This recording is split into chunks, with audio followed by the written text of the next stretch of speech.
Participar aqui do Sport Center, viu, Mário? Coisa que não é muito comum na minha natureza, não. Mas é isso. Agora falando um pouquinho do Vasco, que joga domingo contra o Atlético Mineiro lá na Arena MRV, às 4 horas da tarde. O Vasco que também, ao mesmo assim como o Botafogo, né, vai administrando o que acontece em campo com o que acontece fora de campo.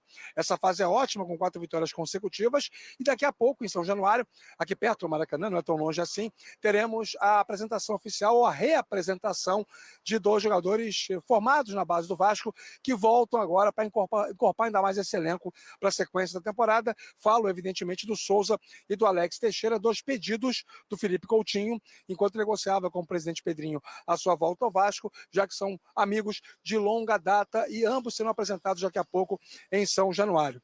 A expectativa é quando estarão à disposição para jogar. Para esse domingo, ainda não. O técnico Rafael Paiva vai mantendo a base que tem jogado ultimamente. O Vasco, se vencer os 2 jogos que faltam nesse primeiro turno, o Atlético Mineiro domingo em Minas e a partida contra o Cuiabá, que seria semana que vem, mas por enquanto não está ainda confirmada, o Vasco chegará a 29 pontos e terá a melhor pontuação ao final de um primeiro turno desde a campanha de 2012, uma campanha que o Vasco fez em que terminou o primeiro turno com 35 pontos. São algumas metas que o Rafael Paiva vem alcançando no comando técnico do Vasco, metas essas que associadas ao desempenho do time, ao comportamento da equipe em campo, tudo isso junto vai consolidando a figura dele como técnico do time principal do Vasco e afastando o presidente Pedrinho daquela busca no mercado para ter um novo treinador. Mari. Você fica agora para esse debate também, tá? Para a gente falar sobre Galo e Vasco. Só quero também as atualizações do lado do Atlético. Mandante que voltou a vencer na Arena MRV. Será que tirou a zica? Vitória Leite chega aqui no Sport Center. Tudo bem, Vic? Boa tarde. Bom dia para você, para todo mundo que está acompanhando a gente. O Atlético vai receber o Vasco nesse final de semana, né? Depois de ter conseguido uma vitória 2 rodadas na Arena MRV, voltou a vencer em casa, não vencia desde o dia 28 de maio, conseguiu a vitória contra o São Paulo, num jogo bem movimentado, com retornos importantes para a partida, mas o técnico Gabriel Milito vai ouvir a palavra desfalque mais uma vez.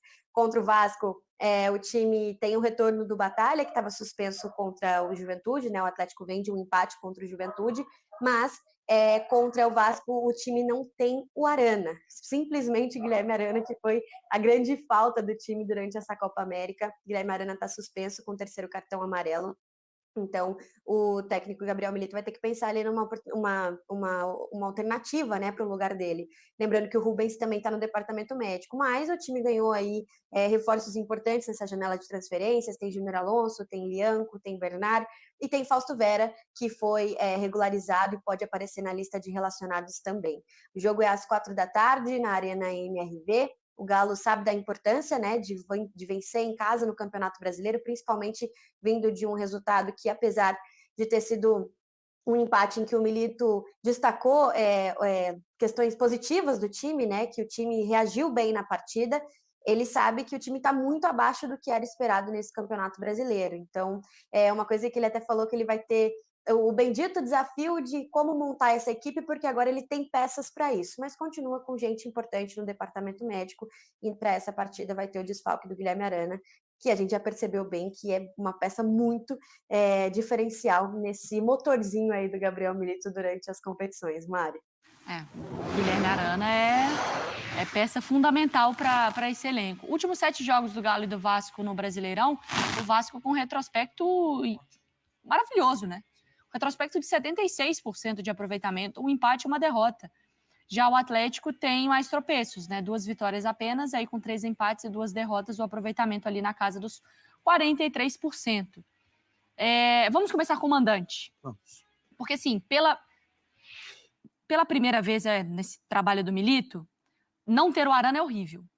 Mas ele pode colocar o Alonso pela esquerda, que já fez basicamente o papel ali no outro jogo, até fazendo um gol como um lateral esquerdo.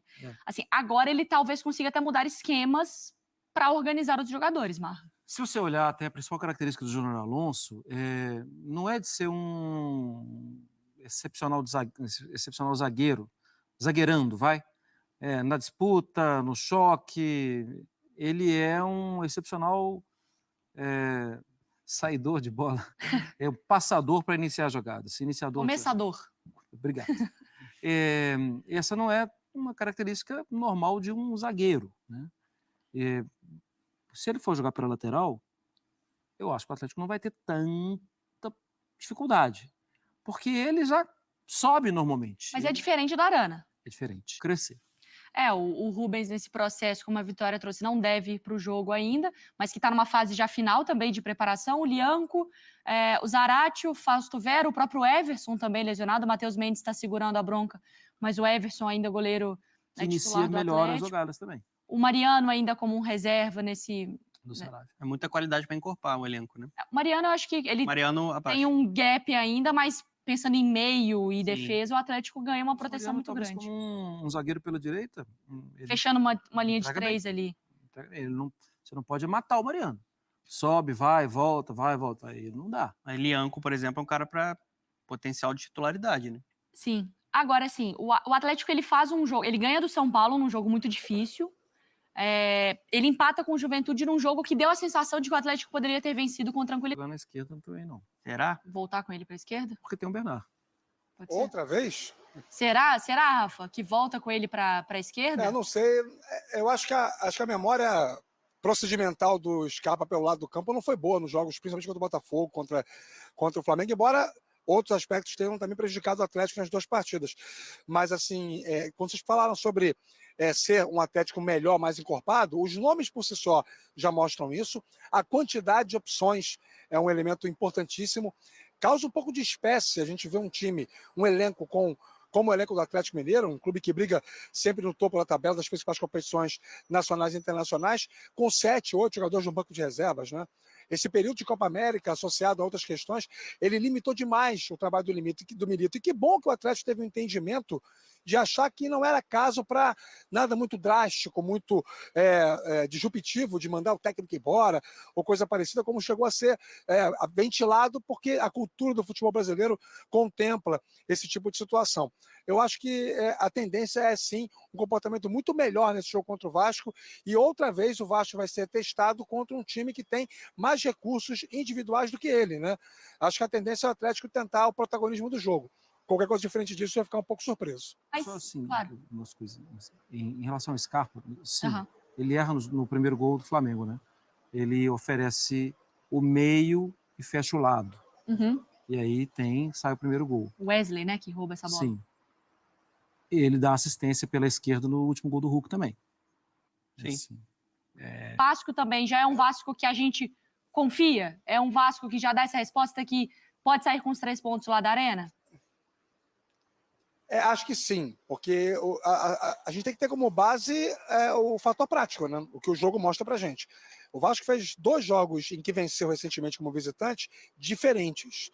Quando pegou o Internacional, um time melhor, principalmente no primeiro tempo, o Vasco explicitamente adotou a linha baixa, o Adson e o Rossi, que foi escalado de início daquele jogo, jogaram mais recuados, como assistentes de lateral, né, dobrando a marcação pelos lados, e o Inter teve dificuldade para chegar perto da área do Vasco, finalizou mais, criou mais, mas o Vasco, na sua proposta de se defender, foi bem sucedido. Faz os 2 gols no segundo tempo e volta a chamar o Inter. Toma aquele gol do Bustos e vence o jogo por 2-1. É um jogo que o Vasco vence pela capacidade de competição e porque entendeu o que precisava fazer para vencer. Quanto ao Atlético Goianiense, é um jogo um pouco diferente, em que o Vasco consegue em algum momento fazer uma certa trocação. Se nós pegarmos aí a dinâmica do jogo como um todo, o Vasco deve ter mais oportunidades claras de gol. Teve um pênalti desperdiçado pelo Verratti para poder vencer o jogo, então a vitória é justa lá em Goiânia, mas contra um adversário com menos recursos técnicos. Então a gente teve numa linha de corte recente, Mari, Donan e Marra, 2 Vascos distintos em termos comportamentais jogando fora de casa. A tendência contra o Atlético é que seja um Vasco mais parecido com aquele que jogou contra o Internacional. E se for um time solidário, e entre aspas, eu odeio essa expressão, tá, gente? Mas ela é muito usada no futebol e aí as pessoas vão entender. Se souber sofrer contra o Atlético Mineiro, pode também estrategicamente conseguir uma vitória. Na temporada passada venceu o Atlético lá no Mineirão. Sim. Primeiro jogo do quem foi lá uma vez só no Mineirão e viu o Vasco ganhando. Olha só como é o destino. Não esquece que a gente está no ar. Aliás, esse debate aqui tá bem acalhado no programa, né? Tchau, Rafa. Um beijo pra você. A gente vai seguir o Sport Center agora, tá? Agora eu vou te liberar, Alvin. Tchau. Tchau. Bom final de semana pro Rafa. A gente acompanha mais, então, de Galo e Vasco. Mas, agora, sabe quem tá falando? Não é o Rafa. Thiago Silva. No Monstro Então, portanto, galera, esse foi o nosso vídeo sobre a situação envolvendo o Vasco da Gama e Atlético Mineiro, que acontecerá domingo na Arena MRV. O Vasco precisa muito da vitória para conseguir a sua 5ª vitória consecutiva, inclusive. O Vasco no século não conseguiu esse feito ainda. Rafael Paiva tem algumas dúvidas ali, se vai poder contar com o Coutinho, com o Payet, com os reforços que foram fechados nessa janela, mas o Vasco da Gama vai com muita confiança que pode repetir os feitos de Atlético Goianiense e também lá do Beira-Rio, frente à equipe do Internacional. Você confia na vitória do Vasco ou não? Coloque sua opinião nos comentários. Quero saber o que você acha sobre essa situação. Vou ficando por aqui, galera. Deixe o seu like, é muito importante. Compartilhe o vídeo para geral. Lembrando que nossa meta é alcançar o mais rápido possível 40 mil, cara. E faltam 1.200, eu conto muito, ó, com a sua ajuda, beleza? Vou ficando por aqui, valeu, tamo junto. E é nóis. Fui!